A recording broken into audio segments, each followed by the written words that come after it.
All right, here we go. This is Colonel Courage from the G.I. Joe line, part of their later on part of their Battle Corps series. He comes exactly as you see him right here. It's a fun little piece. Let's jump into it. I want to show you first quality and condition of the figure. So let's take a look at that head sculpt.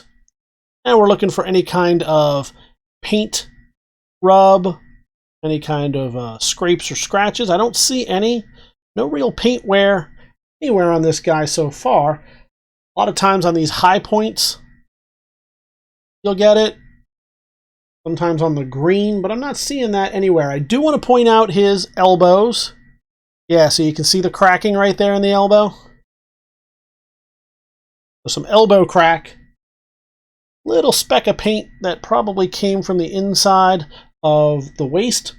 But he does have both thumbs and crotch in great condition.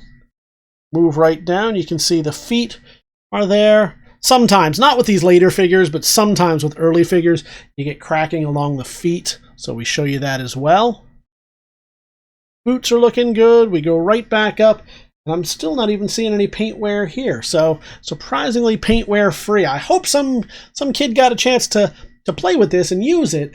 That's not what it meant, is that they just opened it and put it aside forever. I hope they got some enjoyment out of it. But maybe if they didn't, then that's better for you. You can see him. I'll give him the flop test. No floppiness in the hips, waist, knees, elbows, shoulders. So pretty tight all around. Looking good, but he still has a little bit of give in the knees. And I don't want to push those elbows too hard, because you saw that cracking. I don't want to crack it further. Almost never does it crack to the point where the arms fall off. You rarely see that at all, but for you purists out there, sometimes you like to have better elbows. That one is cracked. We want it to be in the best condition we can get it to you. So now we've got this gun.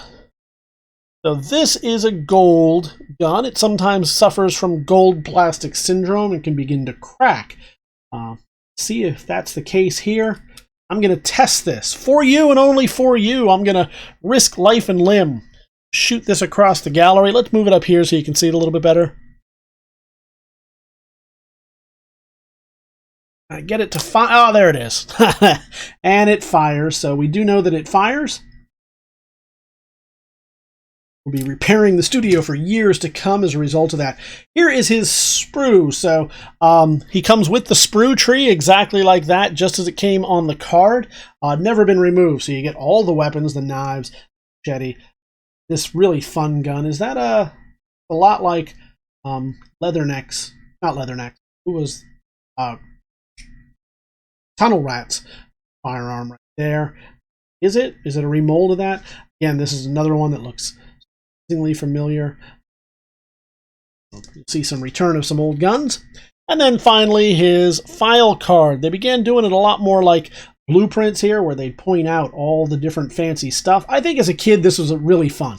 Really fun to be able to go, oh yeah, that's the standard issue combat knife. Oh, here's the J2J pineapple grenade and the Colt 45.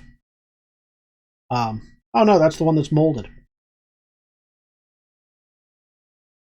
Anyway, it's fun to read that. See it? I'll show you the condition. We see a little bit of a bend right there. Cut pretty well. Could have been cut better. Cut fairly well. And then we show you the back. Well, so that's it, folks. This is Colonel Courage from the end of the G.I. Joe, the original O-Ring series, the original Real American Hero line. Add this to your collection. Yay.